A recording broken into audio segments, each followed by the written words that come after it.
7 years after the wedding, Azaria realized for the first time that her husband was a stranger. Darius had forbidden her from visiting his mother's house in the country under the pretext of an eternal renovation. When she received the news that her mother-in-law had passed away a month ago and Darius had to leave town for a business trip, Azaria decided to secretly travel to the house that Odessa May had left as an inheritance. But as soon as she opened the door, she froze. Her body trembled, breath caught in her chest. What lay behind that door turned out to be more terrifying than any nightmare. But before we continue, please tell me, where are you from and how old are you? I would be interested to know who is with me right now. Happy listening. Azaria Vance sat by the window of her apartment in the new Aurora Heights complex on King Drive, watching the March wind whip the snow into swirls around the streetlights. Chicago, at this time of year, turned into a monochrome painting. The leaden sky merged with the whitish earth, and the buildings stuck out like black teeth against the background of endless gray. A city bus drove by, splashing the bus stop with a wave of dirty slush, and a few construction workers with backpacks cursed, shaking off their heavy Carhartt jackets. Azaria adjusted the knitted throw blanket on her knees, an old habit of bundling up even in a warm apartment, and took a sip of cold tea from the mug Darius had given her for their last anniversary. "Best wife," read the inscription in gold letters, already peeling a bit at the edges. "Azaria, baby, where'd you disappear to?" Her husband's voice floated in from the kitchen, along with the smell of fried onions. "I'm making scrambled eggs with turkey sausage. You want some, or are you on that keto diet again?"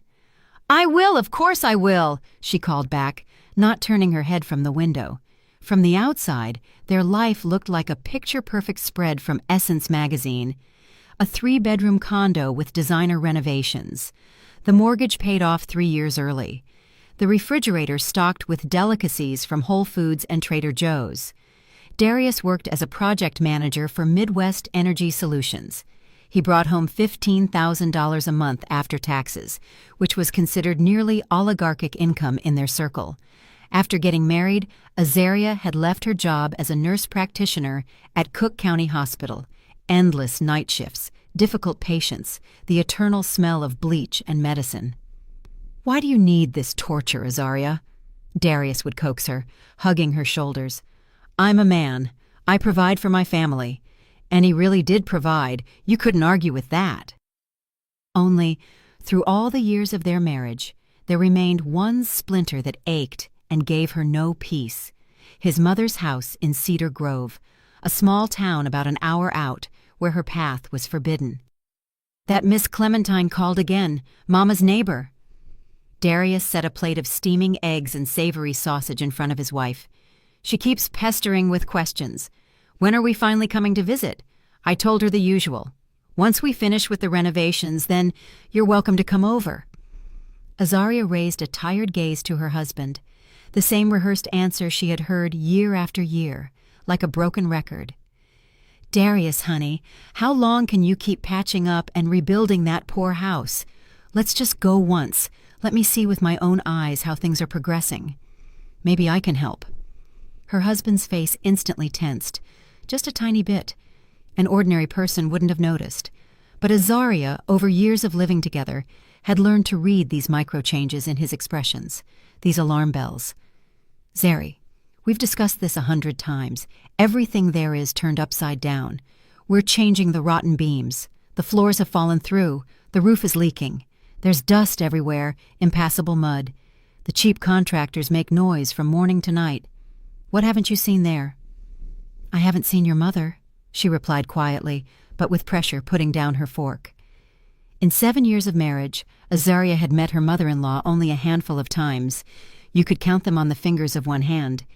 Twice at the very beginning of her and Darius's romance, when the elderly woman came to the city for a checkup at the university hospital, and the only time in the first year after the wedding, when the newlyweds made it out to Cedar Grove for Memorial Day weekend. Since then, not once, for love or money. In her memory, Odessa May remained a quiet woman of few words with kind brown eyes that held some hidden sorrow. At their first meeting, when Darius introduced them, his mother had unexpectedly hugged Azaria and stroked her back with a maternal gesture. "You take care of my Darius, baby girl. He's a good man, just been very lonely." That simple gesture, the palm sliding across her back, had somehow etched itself into her memory forever. Azaria had wanted so badly to get to know this woman closer, to become friends, to become, if not a daughter by blood, then at least a close spirit. But the iron door to her mother-in-law's house had slammed shut in her face. "Mama hasn't been feeling well lately." Darius sat opposite, smearing yolk on his plate with a piece of cornbread. "Her heart is acting up. Her pressure jumps up and down. I take her to the county clinic every month for checkups. I buy expensive medicine at the pharmacy. Don't worry, baby. Everything is under my control. Everything's cool." "Can I at least call her? Hear her voice? Say hello?" "Her phone is broken. I've told you this 150 times.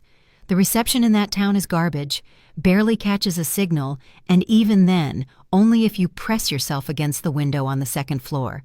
Next time I go, I'll buy her a new device, some simple flip phone." Azaria silently picked at her eggs, which suddenly seemed rubbery and tasteless. 2 years ago, Odessa May's number had stopped answering.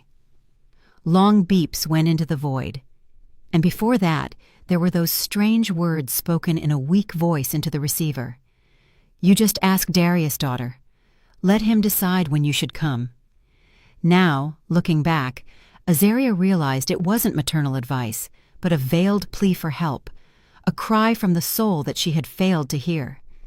3 months ago, something happened that made her openly doubt her husband's words for the first time. Darius returned from another trip to the construction site well past midnight.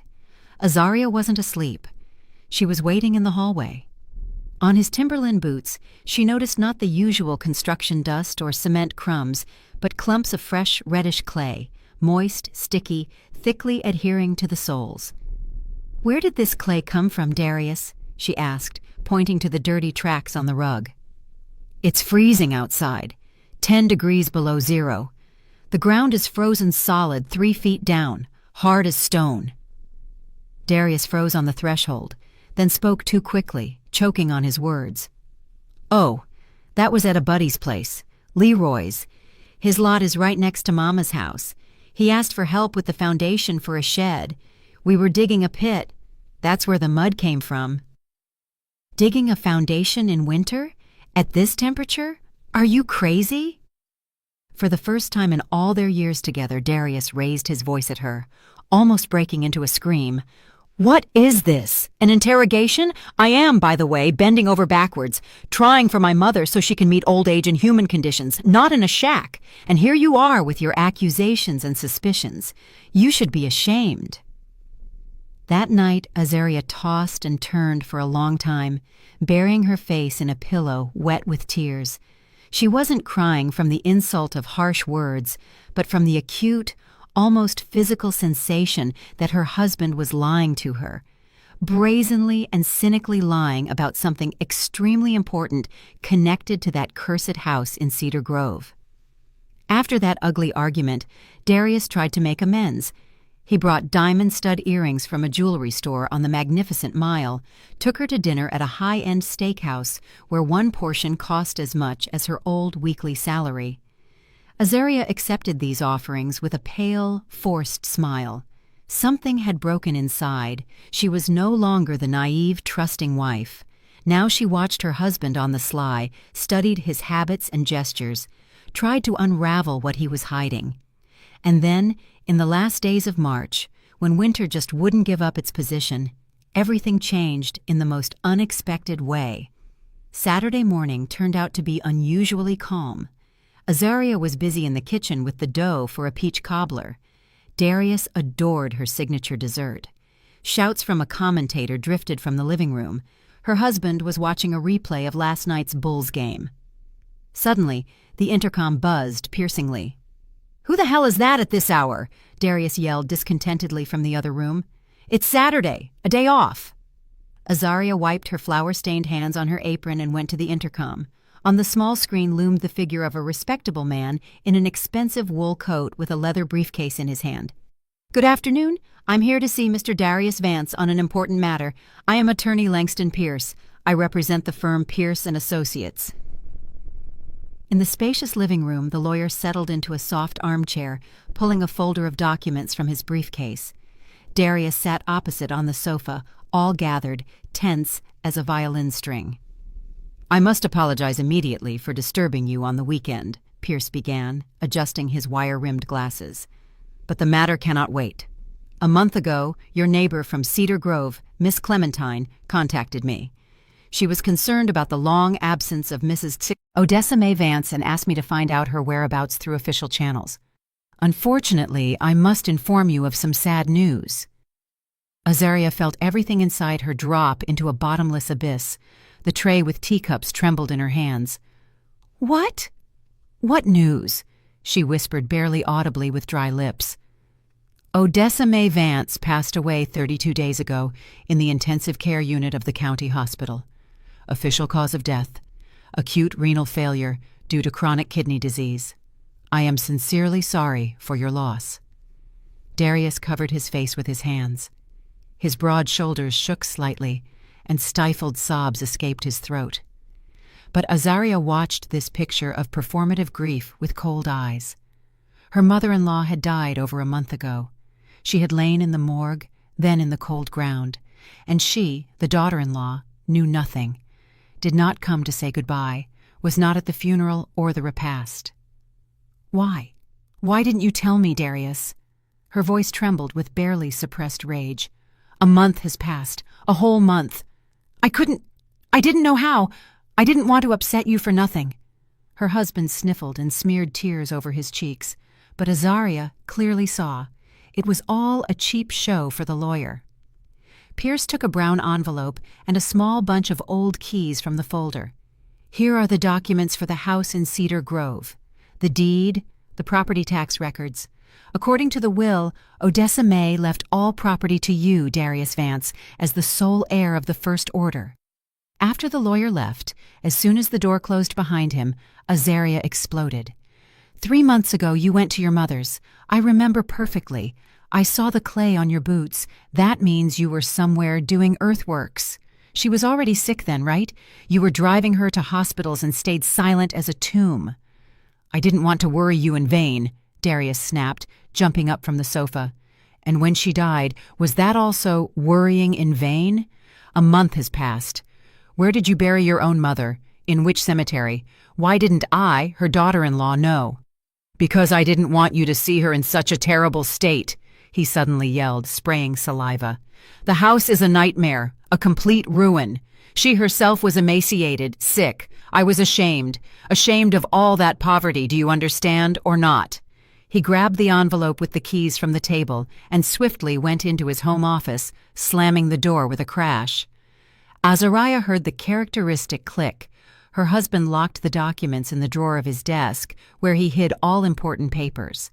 The next 4 days dragged on painfully slowly. Every hour seemed like an eternity.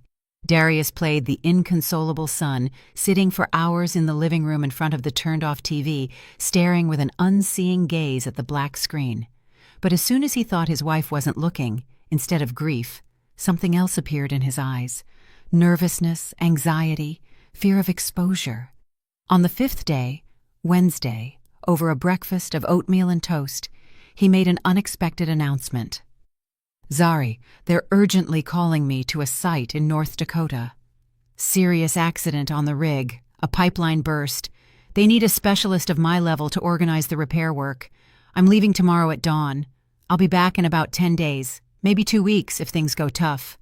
"Got it," she replied shortly, not raising her eyes from her plate. Darius clearly expected a completely different reaction. Tears, wifely lamentations, pleas not to leave her alone in such a difficult moment. But his wife just continued to mechanically chew the oatmeal, which had become like sawdust in her mouth. All day, Azaria furtively watched her husband pack things into a travel bag. He whistled some stupid tune under his breath, neatly folding shirts and socks. Several times he took out his phone, typed something quickly, and smiled that special smile that made everything inside Azaria clench into an icy ball. At 5 in the morning, Darius kissed his feigning sleep wife on the forehead. She purposely pulled the blanket up to her chin and closed her eyes. His lips seemed cold to her, like a dead man's. As soon as the front door slammed and the steps in the corridor died down, Azaria jumped out of bed.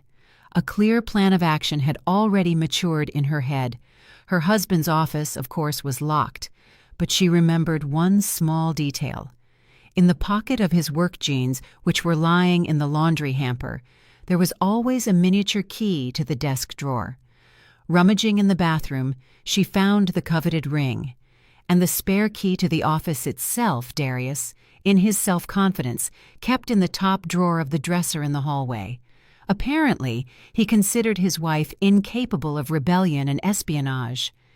In the desk drawer, she found what she was looking for: the bunch of old keys to the house in Cedar Grove and a thick blue folder labeled House Renovation, Cedar Grove. Azaria opened the folder, expecting to see estimates, contracts, certificates of completed work. But inside there were only receipts, hundreds and hundreds of receipts from Home Depot and Menards, bags of cement, truckloads of sand and gravel, rebar, siding, insulation, drywall. All receipts were punched neatly once a month for many years. The total amount of expenses approached $400,000, a fortune. Between the receipts, Azaria found a small note written in an unfamiliar female handwriting. Rounded, slightly slanted, obviously young. "She's out of pills again. Need to buy urgently." The strange phrasing alerted her. She, not I or Mama Odessa. Shoving the keys into her coat pocket, Azaria left the office. An hour later, she was already shaking in an old Greyhound bus heading toward Cedar Grove. She bought the ticket with cash. Bank transactions could be tracked. She intentionally left her mobile phone turned on at home on the nightstand. Let Darius think she hadn't left the city. Cedar Grove met her with ringing silence and the tart smell of pine forest mixed with smoke from chimneys. The town turned out to be not such a backwater as her husband had described. It was a quite lived-in place with paved streets, brick buildings, a modern administration building, and even a small strip mall. In the grocery store, a full-figured cashier with a warm complexion gave the unfamiliar visitor a curious look. "You here to see someone specific, Sugar? Maybe I can tell you how to get there?" "To Odessa May Vance. I'm a distant relative from the city," Azaria lied, ashamed to admit her true status. The woman threw up her hands and shook her head. "Oh, Lord have mercy, Odessa May passed on already. More than a month since we laid her to rest in our churchyard. May she rest in peace. She was a good woman, quiet, never crossed nobody." "And where is her house located? I just want to take a look." "Well, you go right past the post office, then turn onto Pine Street. It's the third house on the right side with the green metal fence. Beautiful house, rich, with a big lot. Her son Darius built it all up like it was for himself." Beautiful, rich house. Everything flipped over inside Azaria. She thanked the talkative cashier and headed along the indicated route, feeling her heart pounding somewhere in her throat. On Pine Street, her legs stopped on their own, refusing to go further. Before her towered not a dilapidated shack and scaffolding, covered with bags of cement and stacks of boards. It was a modern two-story colonial-style home, sheathed in light beige vinyl siding with high-quality windows and a dark red roof. A manicured lawn, neat bushes of hydrangeas, a greenhouse in the far corner, no traces of renovation, no construction site, no workers. Years of endless lies. "Hey, miss, who you looking for?" a voice called out from behind the neighboring fence. Over a low wooden picket fence, an elderly woman in a colorful head wrap looked at Azaria, holding a rake in her wrinkled hands. "I'm Azaria, Darius Vance's wife, Odessa May's daughter-in-law," she introduced herself in a raspy voice. The neighbor gasped and dropped the rake. "Darius's wife? Child, you don't say. He told everyone his wife was lying on her deathbed in the city, stage 4 cancer, going through chemo." Azaria's legs gave way. She had to grab the gate to keep from falling. What What exactly did he say?" "Everyone in town knows this sad story." The woman came closer, lowering her voice to a sympathetic whisper. "Darius passes for a martyr around here. The poor man rushes between a terminally ill wife in the city oncology ward and an old, frail mother. He says his wife can't come here no way. No cold for her, no bumping around on the road. Her immunity is gone after the chemo. We all pitied him, sighed, saying, 'Look how unlucky the man is in life.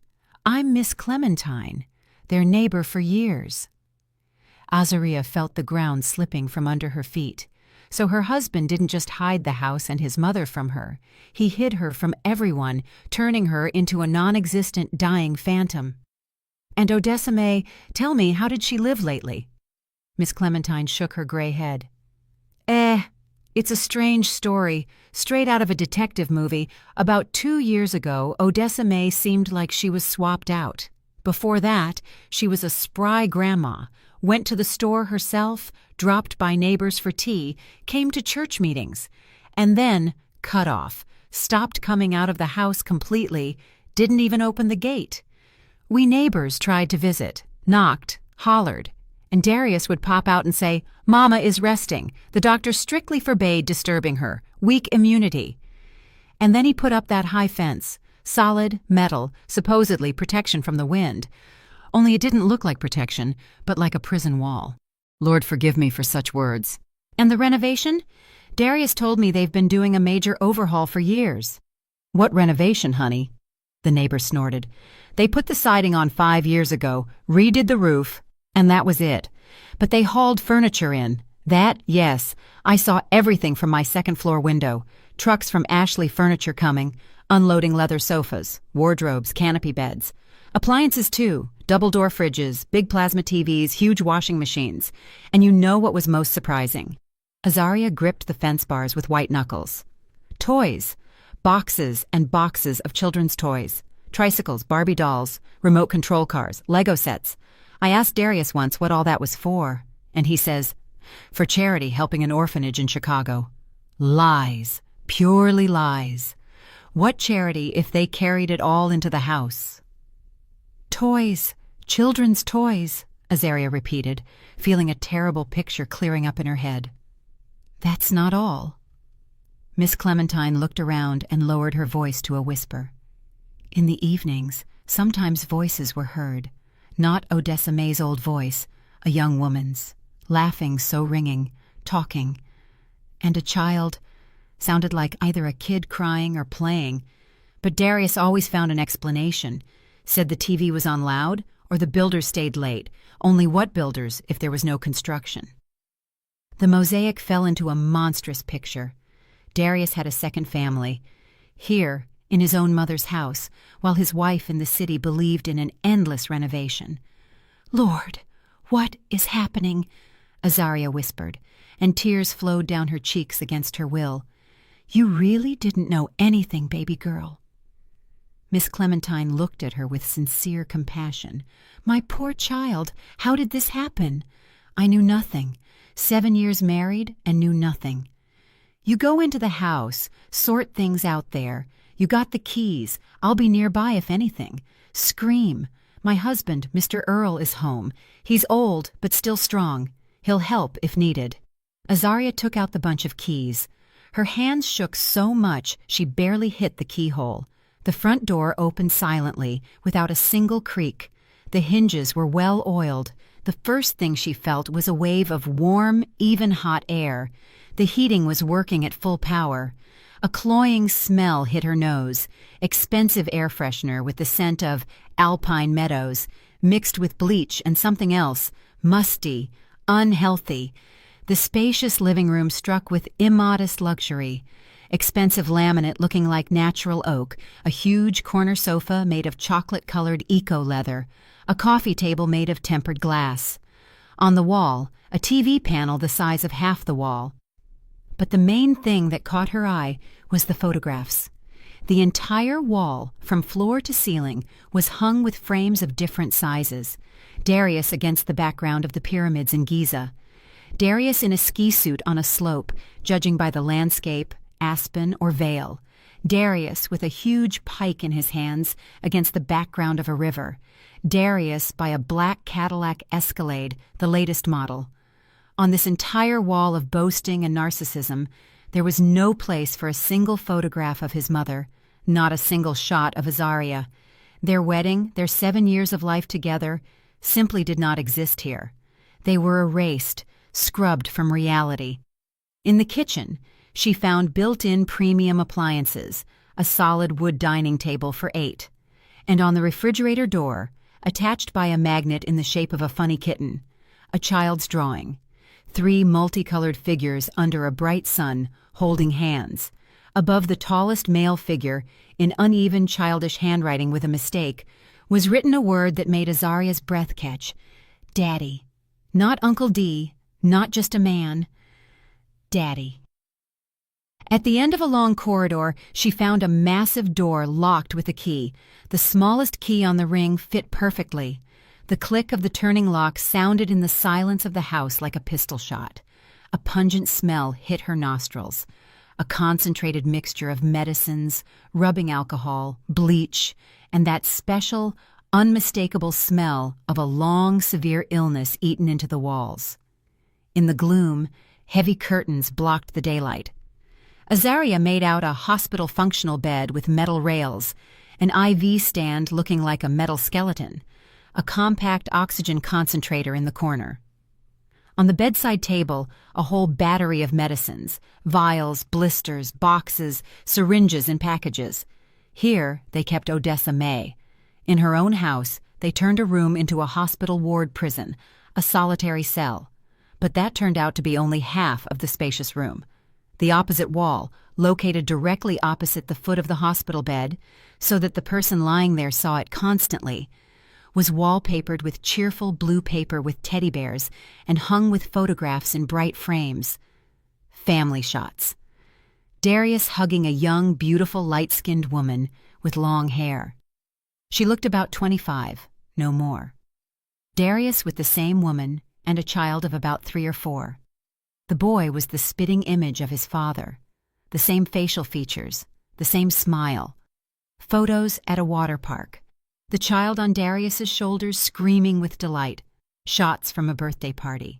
Both adults bending over a birthday cake with candles, kissing the toddler on his chubby cheeks. A photo on this very leather sofa in the living room. The 3 hugging, portraying the ideal happy family. And the creepiest, most monstrous shot. Darius, the woman, and the child posing with wide smiles right at the foot of the hospital bed. And on the bed, the emaciated beyond recognition figure of his mother, with an empty, extinguished gaze staring into nowhere, a living corpse as a background, as a piece of decoration for someone else's family happiness.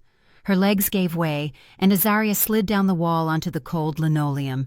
Everything fell into place with terrifying clarity. There was no renovation at all.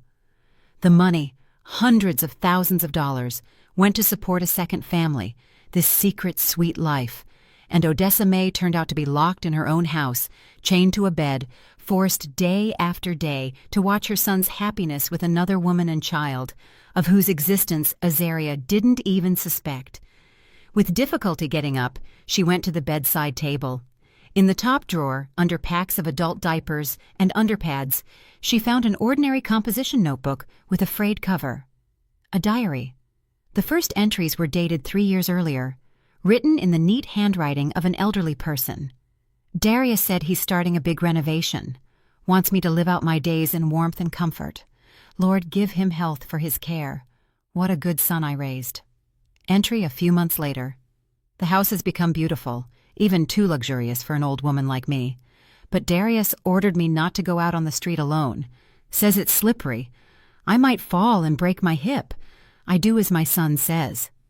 Then the handwriting became more shaky. Darius brought a young woman, Sienna. Said she's a colleague from work. She has problems with rental housing. Will live temporarily until she finds an apartment. Beautiful girl, polite. He put her in the guest bedroom. Only for some reason, Darius told the neighbors that I am seriously ill and cannot receive anyone. But I am healthy, only my legs hurt a bit. Next entry. Sienna has a boy, Mateo. Darius explained it's her friend's son who got into an accident, temporarily watching him. But the boy has the same eyes my Darius had in childhood, gray-brown with sparks, and a mole on his neck in the same place. I am not blind and not stupid. Another entry, already with uneven letters. Asked straight out if this is your child, Darius. He got so angry, shouted so much, said I've lost my mind. Old senile woman. Since then, he locks the door from the outside, says it's for my own good so I don't go out at night and fall down the stairs. The handwriting was getting worse, letters crawling apart. The last pages were covered with trembling scrawls. Heart pills ran out. Darius took the prescriptions, said he'd buy them himself, brought some other white ones. They make me feel worse, heart pounding, not enough air. Asked Sienna for help. She's a kind girl, but she's also afraid of Darius. Cried, said she wants to leave, but he won't let her. A notary came from the city. Darius demands I sign a power of attorney for all property. I refused. He threatened with Azaria, said an accident could happen to her in the city, a car crash or an attack. Lord forgive me. He uses the name of my daughter-in-law to break me. The last entry was completely illegible. He is no longer a son to me. A demon has possessed him, lives here with another woman and child, and I am dying in my own house. Azaria, baby, if you ever read this, forgive me for not being a good mother-in-law to you. I ask you for one thing. Punish him. Don't let him win. Help me, Azaria. Azaria pressed the notebook to her chest, and tears poured down like a stream. All this time, while she sat in the city apartment and believed in the endless renovation, her mother-in-law was dying here, locked up by her own son. From Miss Clementine's house, she called Attorney Pierce. He listened silently, only occasionally whistling in amazement. Mrs. Vance, Mr. Vance told me you were undergoing treatment at a cancer center. As you can see, I am alive, healthy, and in Cedar Grove. I have Odessa May's diary. Everything is written by her hand, how her son kept her locked up, switched her medicine, blackmailed her using my name. Terrible things happened here. I must confess to you. The lawyer's voice became serious. Odessa May did contact me 2 months ago. Called from the hospital where the ambulance brought her. She wanted to urgently change her will, leave all property to you, not her son. Said you were the only person she could trust, although she hardly knew you. I started preparing the documents, but a week later Darius showed up at the office, declared that his mother had senile dementia, she wasn't accountable for her actions, and 3 weeks later she passed away. The doctors said kidney failure against the background of improper treatment of the underlying disease. He killed her, Azaria said hollowly. Maybe not with his own hands, but he killed her. Starved his own mother for money and the chance to live with another family. Don't rush to call the police directly. Darius is cunning and dodgy. He might manage to hide or destroy evidence. I am leaving immediately along with trusted people from the district attorney's office. I have a friend, a detective who specializes in such cases. Miss Clementine, listening to the conversation, added an important detail. Azaria, Darius isn't in North Dakota on a job. He has a house in Lake Geneva, Wisconsin. I accidentally saw documents when I was delivering a notice from the mail. He dropped them on the porch. Surely he's there right now with that Sienna and the boy. The hour of waiting seemed like an eternity to Azaria. She sat at Miss Clementine's kitchen table, mechanically sipping cold tea and rereading the last lines of the diary. Punish him. Don't let him win. Help me, Azaria. Finally, 2 cars pulled up. The lawyer and 2 men in plain clothes, investigators. The plan was simple and effective. Catch Darius by surprise in his Lake Geneva hideout. The house was found in a new gated community on the outskirts of the lake town. A modern structure made of timber and glass, with panoramic windows and a groomed lot. A child's sled stood by the porch. In the yard stood a snowman with a carrot for a nose. Nearby, a snow fort. Darius was pulling his son on a bright sled along the cleared paths. On the porch stood that same light-skinned woman from the photos with a mug of steaming tea, smiling, watching their play. A picture of an ideal family idol built on the bones of his own mother. Azaria got out of the car first, not waiting for the others. The snow crunched under her feet, betraying every step. Darius heard the sound, turned around with a smile, and froze, seeing his wife. His face elongated, turned gray, eyes widened in horror. "Azaria," he exhaled, barely audibly. "Darius, baby. Who is this?" Sienna came down from the porch, squinting at the stranger. "I'm his wife," Azaria replied in a steady voice. "Lawful wife, 7 years married." "What?" The woman staggered, dropped the mug, which shattered on the steps. "But you said... You swore she died 3 years ago from cancer. As you can see, I am not only alive, but perfectly healthy. Unlike Odessa May, whom your Darius starved to death in her own house." "Azaria, have you lost your mind? What are you saying?" Darius yelled, but panic was heard in his voice. She took the notebook out of her bag and threw it at his feet. "Your mother wrote this before she died. Everything is recorded. How you kept her locked up, how you starved her, how you blackmailed her. Read it if you have the courage." The investigators approached the gate. The older man took out a badge. "Darius Vance, Detective Miller, we have reason to believe you are involved in the death of your mother.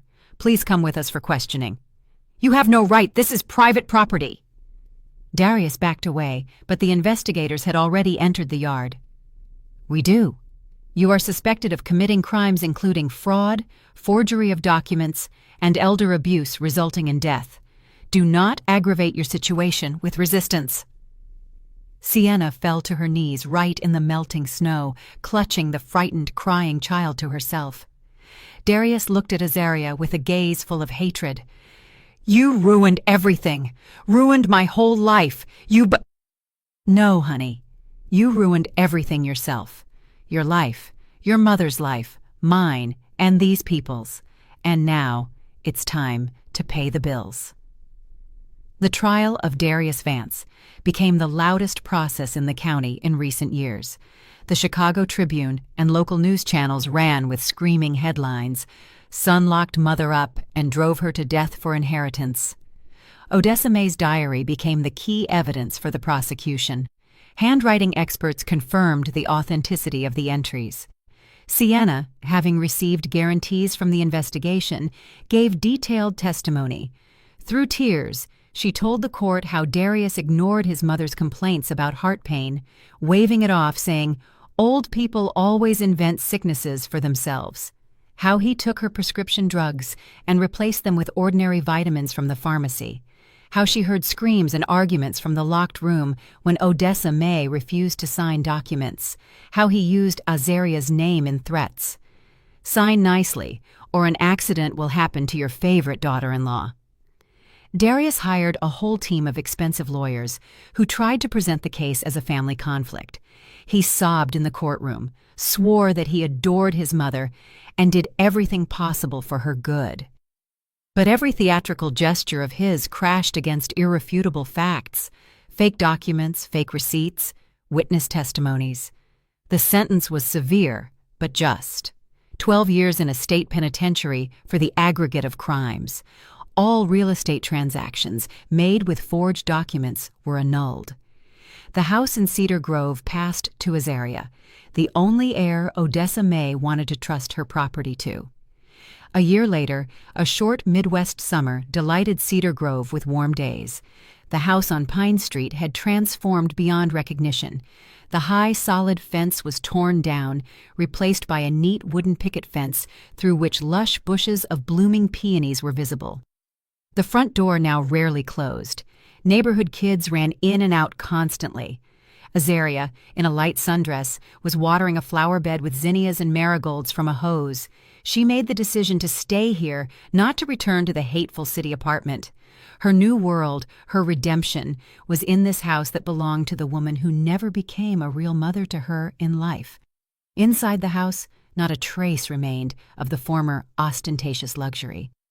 Darius's narcissistic photos were burned in the yard, along with the fake documents. In their place appeared watercolor landscapes by local artists, cross-stitched pictures, framed children's drawings. The room where her mother-in-law died in confinement changed completely. The hospital bed was hauled to the dump with disgrace. the walls repainted a warm peach color, heavy curtains replaced with light tulle. Now a small library was located here. Shelves with books from floor to ceiling, soft beanbags, a bright rug with a geometric pattern. It was a library for the local kids. Every day after school, students came here, read aloud, did homework, just talked. Azaria always kept cookies and lemonade ready. On the door frame hung a simple wooden plaque with a burned inscription, "The Odessa May Vance Community Library. Read, and you shall be free." "Azaria, stop messing with those flowers already. You'll get heat stroke." Miss Clementine looked out from the gate with a plate of golden pastries. "I baked some sweet potato pies, your favorite. Come drink some tea." "Coming, Auntie Clem, just watering the asters." Azaria smiled that sincere smile that came from inside, from the very heart. From the open windows of the library, ringing children's voices drifted out. The kids were reading "Roll of Thunder, Hear My Cry" by Roll. Azaria listened and nodded to herself. She had fulfilled Odessa May's last request. Darius got what he deserved and was now serving his sentence in a correctional facility downstate. And the house, formerly a place of suffering and lies, had turned into an island of kindness and light. Every page read by the children, every laugh within these walls, was like a prayer for the peace of the soul of the woman who cried out for justice from the last pages of a composition notebook, never having waited for help in life. Did you like the story, and which city are you listening from? Let's meet in the comments. If you liked the story, you can support me by sending a super thanks so I can keep bringing more stories like this. Thank you so much for your sweet support. I'm looking forward to your comments on the story. On the screen, you can see 2 new life stories that I highly recommend. There's so much more on my channel. Don't forget to subscribe. See you in the next life story. With love and respect.